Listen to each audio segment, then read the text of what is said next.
Assalamualaikum warahmatullahi wabarakatuh. Selamat datang kembali di channel Nara Story dan tentunya masih bersama saya Mas Nara di sini. Apa kabar kalian semua? Semoga selalu baik-baik saja, sehat badannya, dilimpahkan rezekinya dan dihindarkan dari segala mara bahaya. Amin. Di kesempatan kali ini saya akan menceritakan sebuah cerita drama rumah tangga dengan judul Suami Sampah, melanjutkan dari part sebelumnya. Oke, seperti biasa sebelum ke ceritanya, bagi kalian yang belum subscribe channel Nara Story, silahkan bisa subscribe dulu lah. Dan aktifkan lonceng notifikasinya agar kalian tidak ketinggalan cerita menarik dari channel Nara Story. Dan jangan lupa juga untuk share and like, tentunya agar Mas Nara lebih semangat lagi untuk menghibur kalian. Oke, kalau sudah terima kasih, and so just try keep up with me.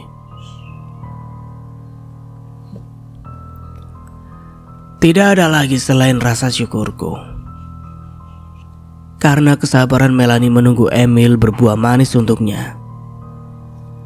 Sekarang Melanie menjadi menantuku dan yang membuatku semakin terharu adalah Titin yang sudah menjadi sahabatku sejak dulu. Kini adalah besanku dan kita menjadi keluarga besar yang sempurna. Tin, terima kasih karena sudah membuat Melanie secantik sekarang. Kamu ibu yang hebat, Tin. Jangan gitu, Rat. Kamu juga hebat karena sudah meluluhkan hati Emil untuk membalas perasaan anakku. Oh iya, bagaimana dengan Selin, Rat? Kenapa dari kemarin dia tidak kelihatan? Jangan tanya dia. Dia sudah kabur dengan pacarnya. Anak itu ternyata cuma baik di depan saja. Taunya malah bikin geleng-geleng kepala. Hah? Beneran kamu, Rat? Aku pikir dia wanita yang baik. Apa mungkin kamu salah dengar, Rat? Titin nampak tidak percaya. Mana mungkin aku salah dengar kalau yang bilang justru anakku sendiri, Tin. Aku benar-benar kesal atas sikap Selin yang pergi tanpa permisi. Sudah pasti dia lebih dulu mencari pengganti Emil jauh sebelum Emil mempersiapkan pernikahan ini. Oh alah, memang dunia sudah terbalik ya, Rat. Untung saja Emil cepat tahu. Kalau enggak pasti sedih banget anak kamu, Rat. Itu dia, Tin. Untung Emil sudah kepincut sama anakmu, Tin. Kami pun tertawa bersama sambil mata kami terus tertuju pada kedua anak kami yang tengah berbahagia. Mira yang mendengar perkataan kami juga ikut tertawa geli. Oh ya, Mira, sekarang kesibukan kamu apa? Tanya Titin pada Mira, anak perempuanku. Aku di rumah aja, Bu. Ngurusin bocah. Mau bikin usaha tapi belum ada dananya. Mau bikin usaha apa kamu? Udah bilang sama Melanie belum, Nak? Kebetulan aku pintar ngejahit, Bu. Jawab Mira. Iya, Tin. Dia dari umur 12 tahun suka banget ngeliatin aku ngejahit. Lama-kelamaan dia suka dan ikut belajar. Sampai akhirnya dia bisa bikin baju sendiri buat seragam sekolah anak-anak. Ucapku pada Titin. Wah, bakat yang harus diapresiasi itu, Mir. Gimana kalau kamu buka toko jahit? Nanti biar ibu coba ngomong sama Melanie. Makasih ya, Bu Titin. Aku juga pengen banget dari dulu bisnis jahit. Tapi suamiku kan cuma buruh proyek, jadi cuma bisa buat sehari-hari saja. Mira berbicara sungkan. Iya. Nanti ibu coba ngomong sama Melanie. Dia pasti mau bantu kamu, Nak. Melanie orangnya paling suka bantu-bantu kalau urusan bikin usaha. Katanya biar bisa sukses sama-sama. Masya Allah, Melanie, mantu aku emang baik hati sekali ya, Tin. Ucapku. Iya ya, Bu. Pantesan Emil sejak ketemu Melanie jadi berubah. Tambah Mira. Berubah? Berubah gimana maksud kamu, Mira? Tanya Titin lagi. Ya, sejak deket lagi sama Melanie, Emil jadi semangat bekerja lagi, Bu. Emil juga udah gak pernah lagi main judi online. Ditambah lagi dia gak pernah nongkrong sama Dodi dan Ujang. Biasanya kan sampai subuh duduk di pos ronda. Jelas Mira. Dodi sama Ujang siapa, Rat? Tanya Titin kepadaku. Oh, mereka berdua itu gak jelas kerjaannya. Hari-harinya kalau gak di warung kopi ya di pos ronda. Gak punya masa depan, jawabku. Oh begitu. Syukurlah sekarang Emil sudah tinggal di sini. Jadi gak bakal bisa ketemu mereka lagi, ujar Titin. Suasana pesta semakin meriah setelah kedua mempelai memotong kue bersama. Ditambah dengan nyanyian dari panggung yang menambah semarak acara. Kami sekeluarga besar sangat berbahagia dan menikmati acara pernikahan anakku bersama Melanie yang merupakan anak tunggal sahabatku. Seketika terasa tubuhku kembali benar-benar sehat melihat kebahagiaan terpancar dari raut wajah anak lelakiku. Semoga aku terus sehat seperti ini agar aku dapat menggendong cucu dari mereka. Nah, ibu bangga sama kamu. Semoga kamu bahagia terus sama Melanie. Kamu harus jadi suami yang baik untuk Melanie ya nak, ucapku pada Emil yang baru saja menghampiriku bersama mantuku. Membuat air mataku jatuh karena terlalu bahagia. Iya bu, Emil janji akan selalu siap saat senang dan susah bersama Melanie. Melanie adalah wanita paling rendah hati dan ceria. Mana mungkin Emil menyia-nyiakan Melanie bu? Jawab anakku yang gagah.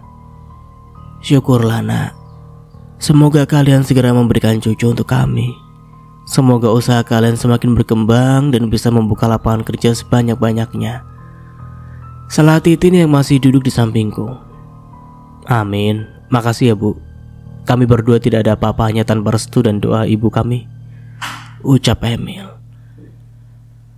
Mereka berdua mencium punggung tangan kami secara bergantian. Mereka sangat kompak dan terlihat saling menyayangi satu sama lain. Membuat hatiku lega karena lembaran baru sudah ada di depan mata. Semoga kehidupan kami kedepannya saling melengkapi dan rukun hingga satu persatu kami dipanggil Sang Ilahi. Oke, kita beralih ke sudut pandang Selin. Seperti yang diberitahu Mbak Mira kemarin, hari ini adalah pernikahan Mas Emil dan Melanie. Dari tadi pagi justru aku sudah ready dengan daganganku dan buka sedari pukul jam 9 pagi. Aku sudah mempromosikan pisang crispyku di beberapa laman media sosialku. Alhamdulillah sudah 15 porsi yang laku hingga saat ini. Sedikit demi sedikit kukumpulkan uangku kembali agar dapat disisihkan untuk membantu biaya kuliah adikku nanti. Kak Cek, aku mau pisang crispy lagi 3 porsi kak. Sarah datang ke kamarku. Iya Sar, tunggu sebentar kakak gorengin dulu ya. BTW 3 porsi mau dibawa kemana Sar? Aku mau ketemu sama teman-temanku sebelum masuk kerja kak. Sekalian biar ku kasih tahu mereka kalau pisang crispy kakak enak banget. Makasih banyak loh Sar. Iya kak, nanti kakak panggil aku aja kalau udah beres.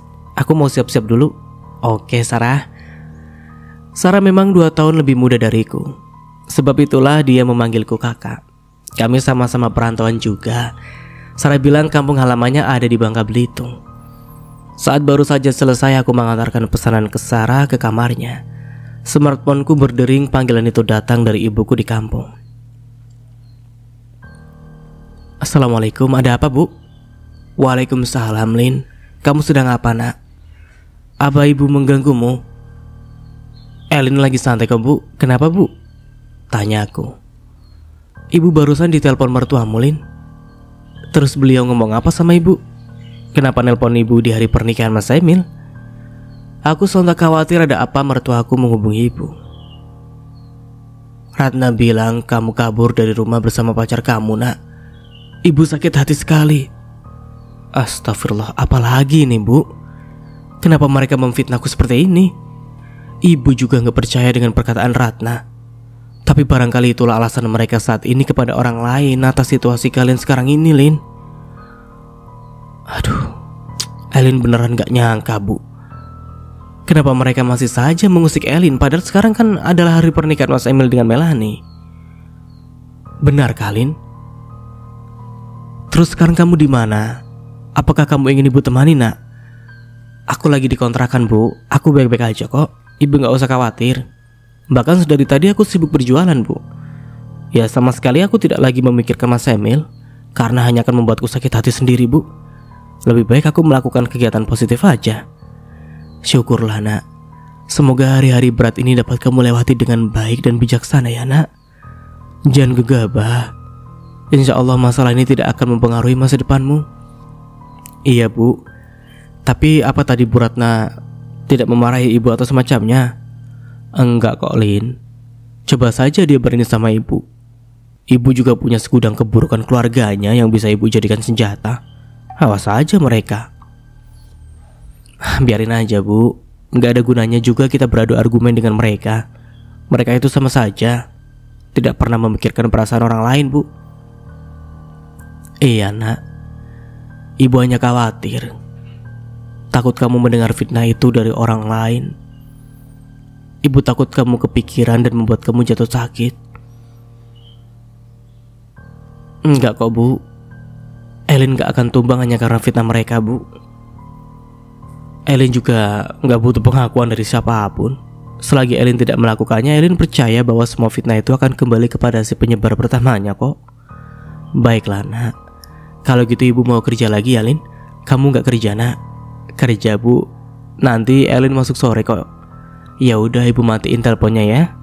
Assalamualaikum. Waalaikumsalam.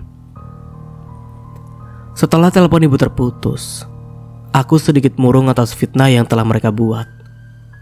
Kenapa mereka masih saja menyakitiku saat aku sudah mengalah sejauh ini ya? Apalagi mantan mertuaku yang bilang langsung kepada ibuku. Aku yakin fitnah ini membuat ibu sedih.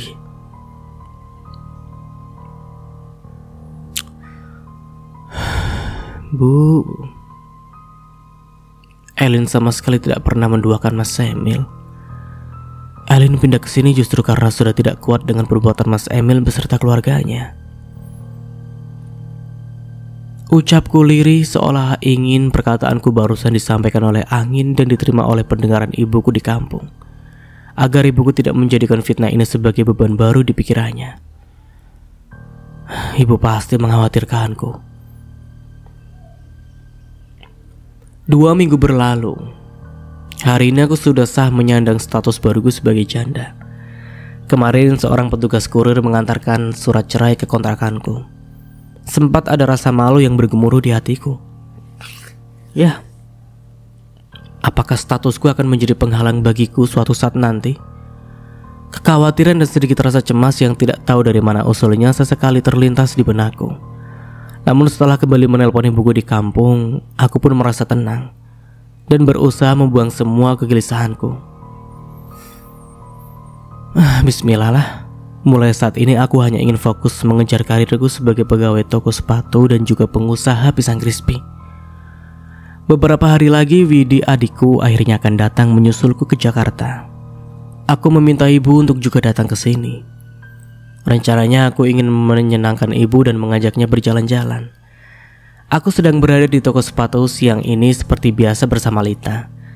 Tidak disangka Emil mantan suamiku dan Melanie mampir di toko sepatuku. Lita yang ingin menjaga perasaanku terlihat memberikan kode padaku untuk masuk ke ruangan istirahat saja. Tapi pantang bagiku menghindari mereka, karena memang dari awal aku merasa bukanlah seorang yang telah melakukan kesalahan besar sehingga harus bersembunyi. Selamat siang Bapak Ibu, ada yang bisa kami bantu? Aku menyapa keduanya, seolah aku tidak mengenali mereka. Aku melirik Lita, terlihat sekali ia memasang wajah kasihan kepada aku. Lit, kamu tenang aja, aku udah tidak merasakan apapun kok. Bisikku pada Lita agar ia tidak mencemaskanku. Aku lagi butuh sepatu sporty. Apa kamu ada rekomendasi untukku? Ucap Melanie berbicara dengan menyebut nama aku. Ada bu, sebentar saya bantu carikan.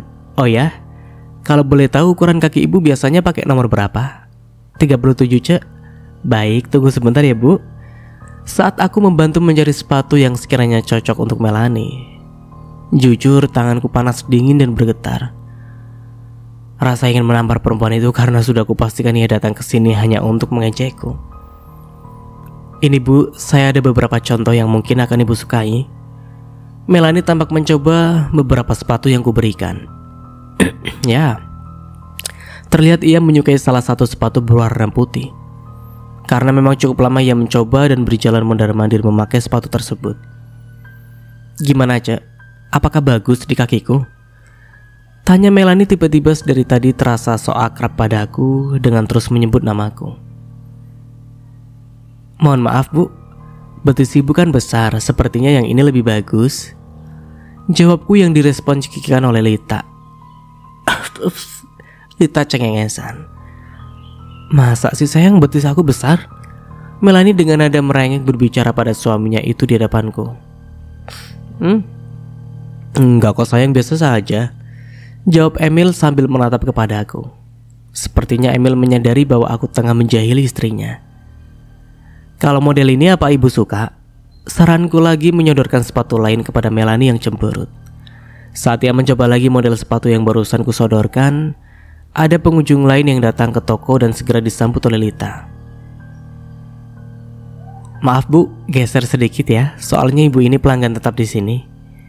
Kasihan beliau sudah tua butuh tempat duduk, ucap Lita pada Melanie yang semakin membuatnya terlihat kesal karena ia harus menepi sedikit ke pojok ruangan. Aku pun tersenyum kecil melirik Lita.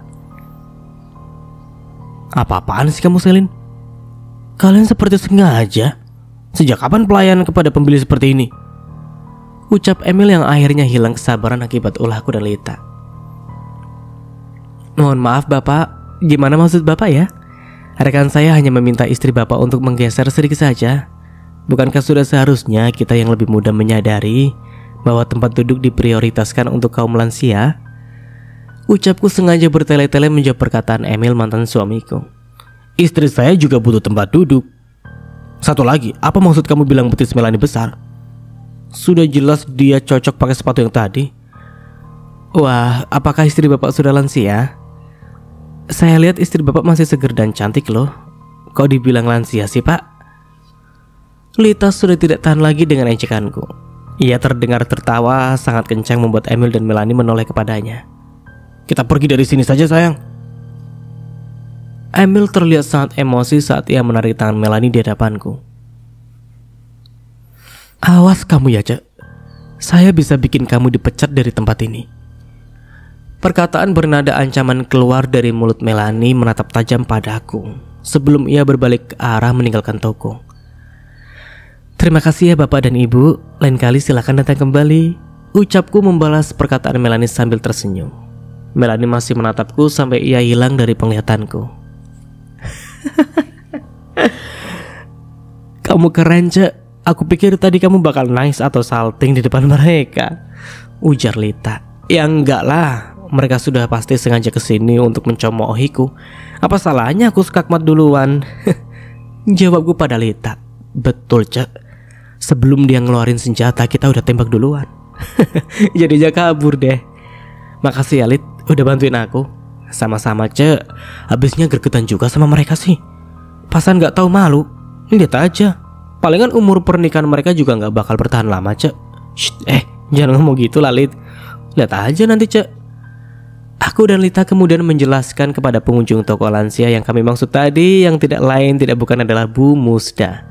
Bu Musda yang baik hati tentu memaklumi tindakan aku dan Lita tadi. Tapi Cek, takut mereka aduin sama pemilik toko loh Cek, ucap Bu Musda khawatir. Tenang aja Bu, kalaupun diaduin aku dan Selin akan menjawab apa adanya. Ya semoga aja Bu Rahayu mengerti, ucap Lita yang ku ikuti dengan anggukan kepada Bu Musda. Sepertinya yang si perempuan tengah hamil, perutnya sedikit besar.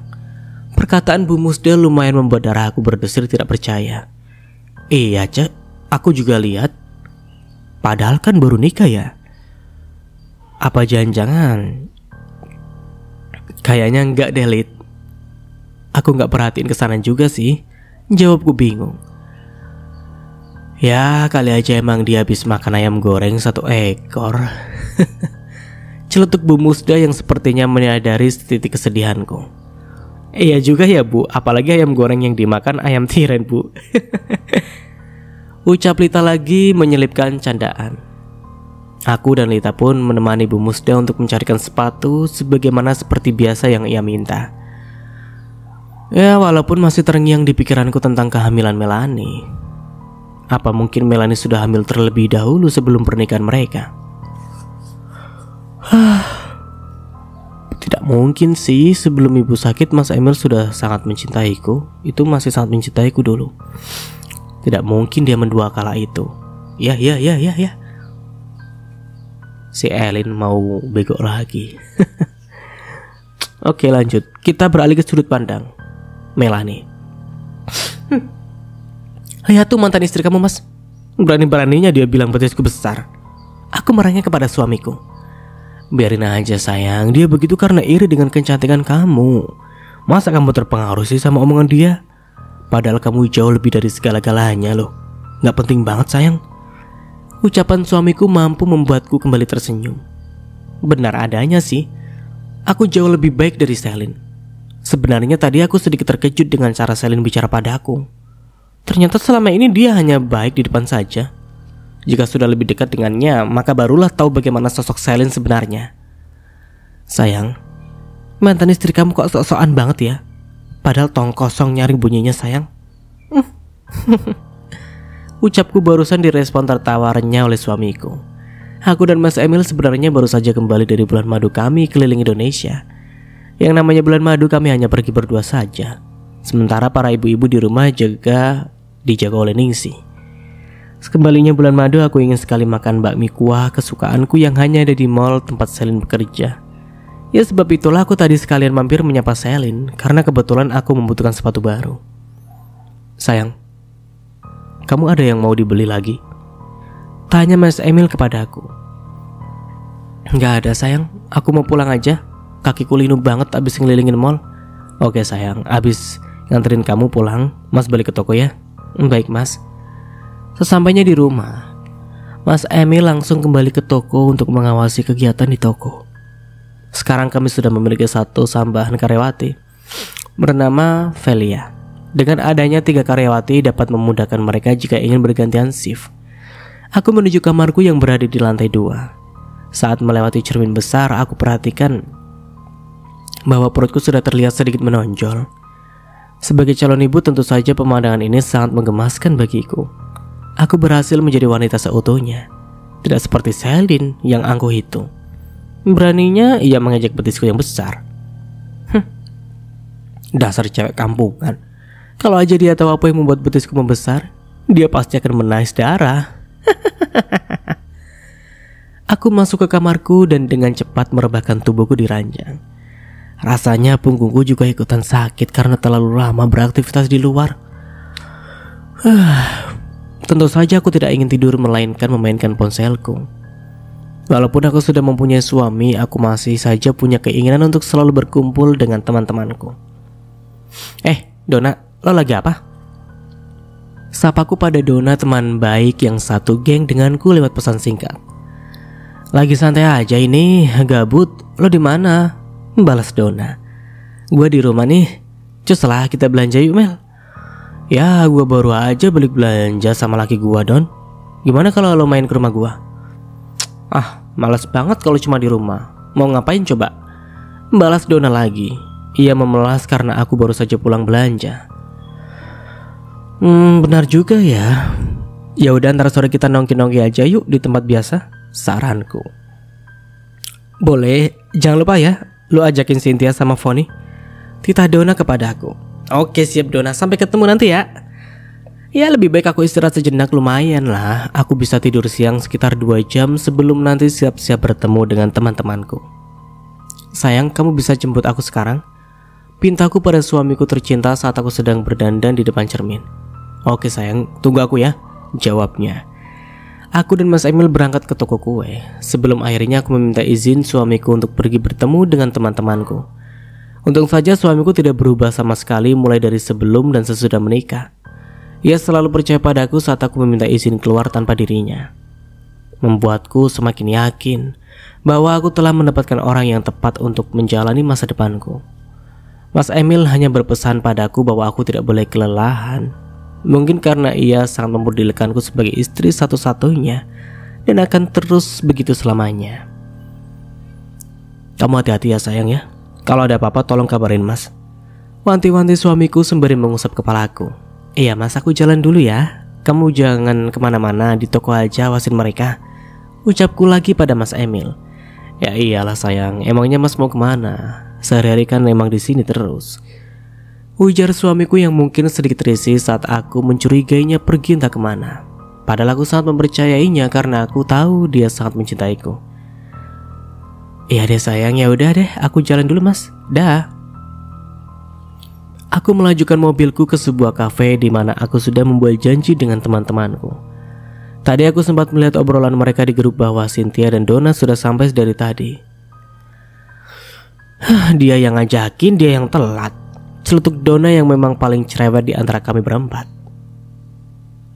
Biarin aja sih, kan dia pengantin baru, maunya nemplok mulu. Ya iya dong, makanya buruan pada kawin, bukannya pacaran mulu. Ucapku membalas candaan Cynthia. Cynthia dan Donna memang belum menikah, sementara Fonny sudah lebih dulu menikah dan mempunyai anak yang sudah berusia 4 tahun. Oh iya, Fonny belum datang, tanya aku. Nah itu dia satu lagi, si paling suka telat. Setelah lu Mel, ucap Donna lagi. Lo galak banget deh Donna akhir-akhir ini. Apa gak dikasih jatah sama pacar lo? Sekarang giliranku meledek Donna yang diikuti oleh suara tertawa oleh Cynthia.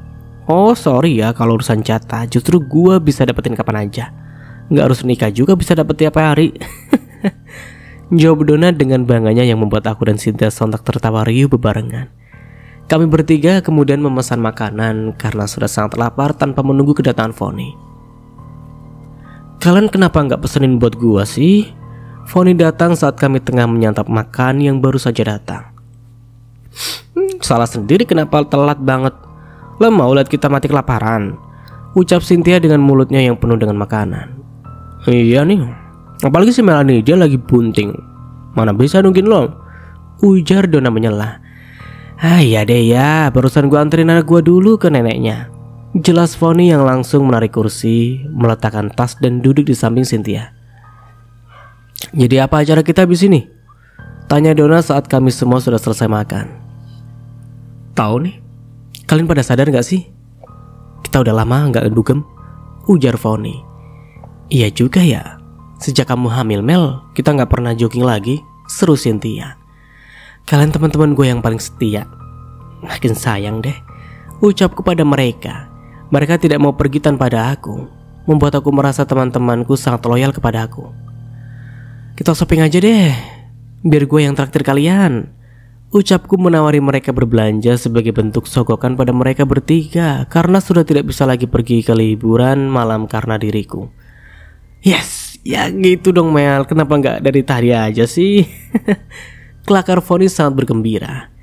Kami berempat pun beranjak dari kafe, berencana mengunjungi salah satu mall. Mel, katanya penggoda suami lo kerja di mall. Emangnya mall mana? Tanya Cynthia yang mengetahui bahwa Celine bekerja di salah satu mall. Oh dia bekerja di mall Alaska, jawabku. Kenapa tadi kita nggak kesana aja Mel? Tanya Donna. Kapan-kapan aja kita kesana, kita bikin dia malu. Gue juga mau ngelabrak dia, jawabku. Bener, kita labrak aja rame-rame, habis itu pasti nangis di pojokan. Bener juga ya. Emangnya siapa yang godain suami kamu Mel? Tanya Fonny yang memang belum mengetahui Celine sebelumnya. Itu loh, ada cewek yang gangguin Emil, ngaku-ngaku mantan pacar Emil, ngebet banget, pengen dinikahin, ujar Cynthia pada teman yang lain. Oh, masih ada juga ya cewek yang kayak gitu. Rasakan kamu Celine, suatu saat aku dan teman-temanku pasti akan membuatmu malu. Kita tunggu aja tanggal mainnya. Sepengetahuan teman-temanku, Mas Emil adalah bujangan yang belum pernah menikah. Dan aku pernah memberitahu Cynthia bahwa aku tidak suka dengan seseorang perempuan bernama Celine yang terus-menerus mengganggu Mas Emil. Teman-temanku yang loyal tentu akan percaya dan membelaku.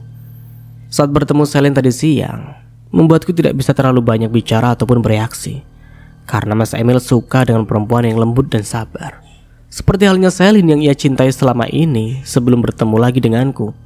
Katanya Celine adalah istri yang penurut dan tidak banyak tingkah. Oleh sebab itulah aku ingin lebih baik daripada Celine, agar Mas Emil tidak melakukan hal yang sama seperti yang ia lakukan pada Celine. Ayolah kita belanja, Ucapan Donna membuatku berhenti berpikir dan melamun sesaat barusan. Aku, Cynthia, Donna, dan Vonny memasuki beberapa toko kosmetik, sepatu, dan juga toko pakaian. Malam ini adalah malam yang menyenangkan, karena pastinya mereka sangat senang dengan tawaranku mentraktir mereka. Kebetulan saja kemarin aku mendapatkan transferan di rekeningku dari Om Dev. Ia adalah orang kepercayaan Mas Bagus mendiang suamiku. Om Dev yang mengelola dan melanjutkan usaha Mas Bagus setelah tiada. Oh ya Sin, bukannya minggu depan lo ulang tahun ya? Tanya Donna tiba-tiba pada Cynthia. Iya, rencananya gue mau rayain di villa. Kalian pada setuju nggak? Tanya Cynthia. Setuju dong, sorak kami bebarengan. Oke, kita beralih ke sudut pandang Emil. Ra, bisa bantu gue sebentar? Pinta Rara pada Sylvie. Aku sedang duduk di meja kasir melihat Rara dan Sylvie yang sedang bekerja melayani para pengunjung di toko. Sementara Velia sudah pulang lebih dulu tadi sore. Toko kue milikku dan Melanie memang semakin hari semakin ramai. Hingga Melanie katanya ingin memperbesar toko ini saking seringnya pelanggan yang terpaksa mengantri dan terkadang tidak jadi mampir karena penuhnya meja dan kursi yang tersedia di sini. Kata Melanie, sejak kehamilannya apalagi sejak menikah denganku, toko kami menjadi semakin ramai dan terkadang membuat karyawati pulang hingga larut malam. Aku sebagai suami merasa bangga atas kehadiranku yang mempengaruhi pendapatan kami seperti kata Melanie. Melanie bahkan berjanji bahwa lusa akan membelikan mobil untukku pakai sendiri. Kata Melanie, ia dan teman-temannya belakangan ini sering ada acara, sehingga ia membutuhkan mobilnya dan juga tidak tega jika aku masih memakai sepeda motor. Ra, apa kamu udah jadi mengemas pakaianmu? Tanyaku pada Rara saat Sylvie kebetulan sedang di dapur membuat minuman untuk pelanggan. Sudah dong sayang, jadikan kamu temenin aku nanti. Ucapnya tersenyum manja. Jadi dong, kita tunggu Melanie pulang ke rumah dulu ya, jawabku. Oke sayang. Kemudian Rara kembali bekerja. Kemarin aku baru saja menyewakan 1 unit apartemen studio untuk Rara. Ia sangat senang sekali saat aku memberitahunya bahwa ia akan tinggal di apartemen. Aku sengaja meminta Rara untuk pindah ke tempat yang lebih bagus dan tentunya lebih baik layak ketimbang indekosnya yang sangat kecil dan juga lebih terlihat seperti kandang sapi. Dengan tinggal di apartemen, tentu aku tidak perlu lagi menyewa kamar hotel berulang kali untuk berduaan dengan Rara. Aku mendapatkan uang untuk menyewa apartemen dari pemberian Melanie dengan alasan aku ingin membuat usaha sesuai dengan bidangku. Melanie tentu saja sangat senang saat aku ingin membuka usaha. Ia adalah tipikal perempuan pekerja keras, sehingga jika melihatku juga ikut bekerja keras, maka akan membuat rumah tangga kami akan semakin sejahtera. Katanya. Oh ya mas, kamu udah makan belum? Tanya Rara padaku saat ia berusaha mencuri-curi kesempatan untuk berbicara denganku. Belum nih, padahal lapar banget. Melanie juga belum balik. Jawabku sedikit ketus karena nyatanya Melanie memang belum kembali dari tadi sore. Apa dia lupa bahwa suaminya belum makan malam apa gimana sih? Ya udah kita makan dulu ya mas, usul Rara yang membuatku bingung. Gimana caranya Ra? Mas duluan aja pergi ke resto yang di depan itu, ntar Rara nyusul, ucap Rara. Oh, oke. Jawabku sedikit ragu namun apa salahnya dicoba. Aku bangkit dari tempat duduk dan berjalan keluar dari toko. Cukup menyeberang jalan dan berjalan kaki sebentar, aku sudah sampai di warung soto. Tidak lama Rara menyusulku dan kami makan malam bersama. Sambil terus memperhatikan sekitar dan sesekali melihat ke arah toko, aku memantau jika nanti Melanie kembali, tapi nyatanya memang Melanie belum kunjung kembali ke toko saat aku dan Rara selesai mengisi perut kami. Kamu di mana sayang? Kenapa belum balik? Ucapku menelpon istriku. Ini udah di jalan sayang, bentar lagi juga nyampe, jawabnya. Ya udah kamu hati-hati. Tut. Aku dan Rara saling lirik dan tersenyum lebar tanpa mengeluarkan suara dan mengetahui bahwa persekongkolan kami barusan berhasil. Rara kembali bekerja dan aku pun kembali memainkan ponselku di meja kasir. Sayang, maafin aku kelamaan ya, kamu pasti kangen, ucap Melanie saat ia baru sampai di toko sudah larut malam. Padahal toko baru saja sepi. Sylvie dan Rara sudah bersiap untuk pulang. Iya gak masalah. Emangnya kamu habis dari mana sih sayang? Tanya aku. Belanja sayang. Kamu tahulah kalau belanja sama teman-temanku bisa lupa waktu, jawab Melanie. Belanja lagi? Bukannya tadi kamu udah belanja sama mas sayang? Tanyaku lagi. Kan beda sayang, belanja sama suami dan teman itu beda. Beda sensasinya. Jangan marah ya sayang. Iya mas gak marah. Kamu ada-ada aja, ngomongin sensasi segala. Ya udah, yuk mas anterin pulang. Anterin gimana? Emangnya mas habis antar aku mau kemana? Mau ke rumah Ivan. Kan mas sudah bilang mau bikin usaha. Mas mau belajar sama Ivan. Soalnya dia usahanya sudah gede banget. Kali aja ada trik dan tips dari dia. Ucapku lihai berbohong. Oh gitu, iya mas, ya udah anterin aku pulang mas. Setelah mengantarkan Melanie, aku bergegas melajukan mobilku menuju indekos Reot Rara. Membantunya membawa sedikit pakaiannya dengan 2 buah tas besar. Ku masukkan ke dalam bagasi mobil. Kamu gak punya koper apa? Gak punya mas. Ya udah besok mas beliin. Lihat nih, tas kamu udah jelek banget. Iya mas. Sepertinya Rara punya kehidupan yang sedikit memprihatinkan. Dilihat dari indekos yang ia tempati dan juga barang-barang yang ia bawa, mungkin beberapa barang pemberianku yang hanya punya kualitas bagus dan juga mahal. Kamu bayar kosan di sana berapaan, Ra? Tanyaku saat kami sudah berada di mobil dan sedang di dalam perjalanan menuju apartemen. 400.000 mas, jawabnya. Murah banget, kan gaji kamu di toko lumayan, Ra. Kenapa gak cari yang bagusan dikit sayang? Tanyaku. Karena gajiku juga aku bagi buat orang tuaku mas, belum lagi bantu sekolah adik-adik, jawab Rara. Oh pantesan kirain kamu kasihin ke pacar kamu itu. Ucapku yang masih saja selalu ingat saat Rara diantarkan oleh pria jelek dan miskin waktu itu. Dia dulunya juga sering minta sih, tapi aku kasih seadanya aja, jawab Rara lagi yang terlihat sedikit ragu-ragu karena takut kumarahi. Dasar laki-laki gak modal. Kamu lagian mau aja pacaran sama dia cuma karena dia mau antar jemput kamu doang. Iya ya sayang, aku ngaku salah, lagian aku kan udah mutusin dia. Rengek Rara memegang lenganku. Biar mas yang kasih kamu uang buat ongkos pulang pergi toko daripada diantar sama cowok gak modal itu. Ucapku sudah seperti seorang superhero yang baru saja menyelamatkan nyawa seseorang. Aku dan Rara kemudian menuju lantai 15 gedung apartemen. Rara sangat antusias, walaupun tidak bisa dipungkiri gelagatnya terlihat sedikit kampungan. Sayang, kamu tahu gak kalau ini pertama kali bagi Rara masuk ke gedung apartemen? Ucap Rara. Masa sih? Tanya aku. Iya mas, kan aku gak punya temen apalagi saudara yang tinggal di apartemen, jawabnya lagi. Oh gitu, terus nanti kamu ngerti gak kalau mas tinggal sendiri? Ngerti kok mas. Rara udah googling semalam, kalaupun nanti bingung kan bisa tanya sama operator gedung. Oh bener juga. Lagian kamu gak bakal bingung kok. Caranya hampir sama dengan menginap di hotel. Anggap saja kamu nginap di hotel tiap malam. Iya juga ya mas.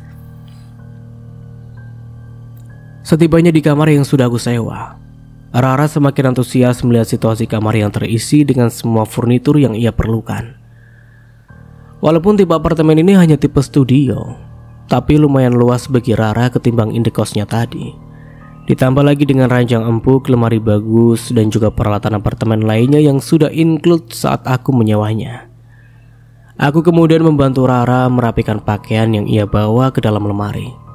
Sementara Rara katanya terlalu gerah dan ingin membersihkan tubuhnya sejenak. Aku paham sekali jika Rara mandi di saat aku bersamanya. Itu artinya dia ingin berduaan denganku malam ini. Setelah selesai mandi, aku menemani Rara untuk berbelanja, stok makanan, dan juga keperluan hariannya di minimarket yang ada di bawah. Kamu seneng gak sayang? Tanyaku pada Rara saat kami sudah kembali ke kamar. Seneng banget mas, makasih ya mas udah kasih aku apartemen, kasih aku barang-barang bagus, dan juga kasih aku jajan. Aku jadi makin sayang, ucap Rara menggoda aku. Kamu lihat sendiri kan, kalau kamu bisa diajak kompromi, aku bakal kasih semua kebutuhan kamu.